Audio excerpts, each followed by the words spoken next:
Did you know your brain can generate enough electricity to power a light bulb? Every thought is a spark, literally, firing across about 86 billion with a B, neurons. How's that for a light bulb? You're on the couch with Dr. Ty.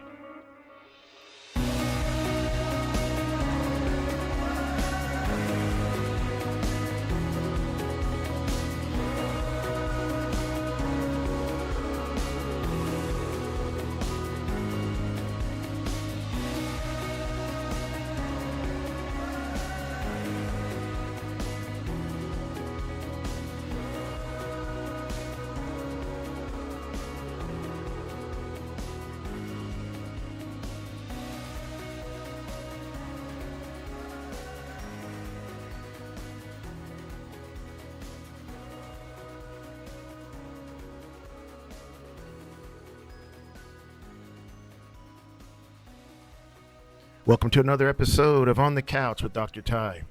I'm Dr. Ty. Right now, you're either reading, listening to this script. You might even be just thinking about the words coming out of my mouth.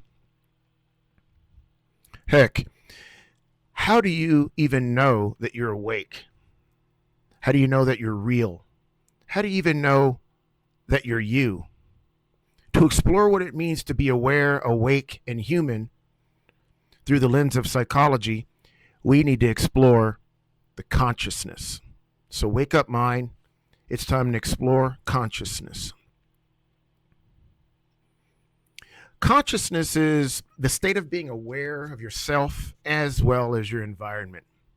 In psychology, your thoughts, your feelings, your sensations of touch and smell and feel and see, all these things, the perceptions and memories, these are all the things that make up your consciousness at any given minute. Think of it as a way that your mental capacity is a spotlight. What your mind tries to concentrate on or stays focused on at this very moment.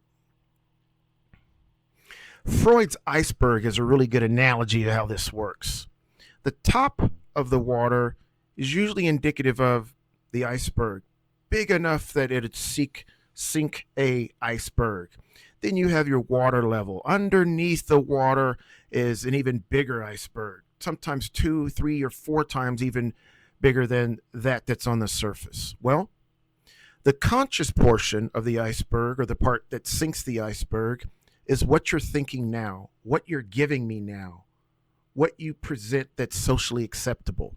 Your preconscious, those are the things just below awareness, like your memories and the thoughts that you can access at any given moment. And then beneath the water, we have the unconscious. That's the deep drives and feelings that are outside of your awareness. We have states of consciousness that are quite interesting. And we start with first the state of wakefulness. Wakefulness is the active awareness of the environment, that's what's around us. Then we have daydreaming. And daydreaming is when the mind wanders, but it's still awake. Followed by sleep, which is the reduced awareness, but the brain is still active and things are still happening and the neural pathways are still firing. Then there's dreaming. That's the creative, emotional, mental experiences that take place during sleep. And then often there are altered states. And the altered states are, let's say, transcendental meditation, mindfulness meditation, hypnosis, drugs, sometimes even extreme focus. Believe it or not, you never stop being conscious.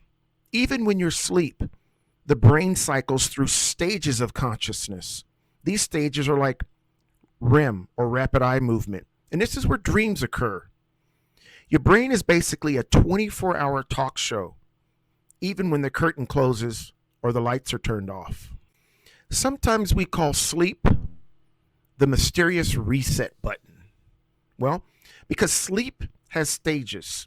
There's the non-REM, or stage 1 through 3, and then there's the REM stage.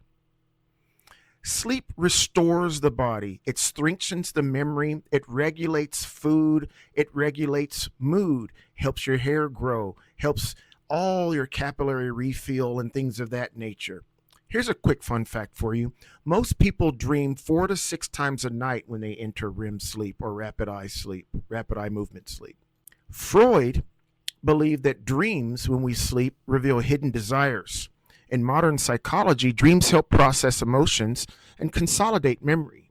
A good night's rest allows your brain to bring out the information that you encoded so you can consolidate it the following day. So when you hear people say, make sure you get some good rest before your exam tomorrow, that's because the window to the mind takes place during dreams, and dreams is a process where you can bring up the encoded information by priming so you'll be successful on that exam. Here's a dream fact for you. Did you guys know that even blind people dream with sound, touch, and emotions? It's kind of interesting if you stop and think about it. So we also have altered states of consciousness. Like I mentioned earlier, some of these altered states are just as simple as something called meditation. And meditation is focused awareness and relaxation. We have hypnosis, which is a heightened suggestibility and imagination. We have psychoactive drugs, which change the perception, mood, as well as our cognition. And we also have an altered state called the flow state. That's when you're so focused, you actually lose track of time. When we're talking about the brain and what's going on with consciousness, the thalamus, that's the switchboard for all of our sensory information. We have the cerebral cortex, and that's where a lot of the thinking and basically our awareness takes place. And then we have RF, or reticular formation. This controls the wakefulness as well as our attentive processes. Your brain is like a stage. Attention is like the spotlight and or the curtain. And your thoughts are all the actors that play the roles when the curtain and the spotlights are on. When we're talking about unconscious processing versus conscious processing, your conscious mind can handle about roughly 40 bits of information per second. Your unconscious mind, on the other hand, about 11 million bits per second. So who's actually in charge there? Your unconscious mind or your conscious mind? Psychologists use EEGs, or ways of measuring brain activity. We study consciousness through EEGs, sometimes sleep studies. We even have cognitive tests and fMRI scans.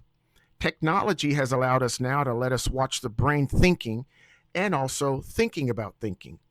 So when we engage consciousness through various cultures, meditation and mindfulness have deep roots in mostly our Eastern philosophy, whereas in Western psychology, studies the awareness through attention, cognition, perception, sensation. Together they help us understand the inner peace as well as mental health. Why study consciousness? Why even think about it? Or even why does it matter? Well, because it shapes your identity and helps us to guide some of our moral decisions. It links psychology, neuroscience, as well as philosophy. It also helps us to understand mental illness, memory processing, and emotion. So in a nutshell, to know consciousness is to know yourself. Consciousness is the ultimate mystery, the science of actually being. It connects biology, psychology, as well as philosophy. Consciousness reminds us that the most complex universe is the one that's actually between our two ears. Now, how's that? This was another episode of On the Couch with Dr. Ty. As always, stay safe and stay smart.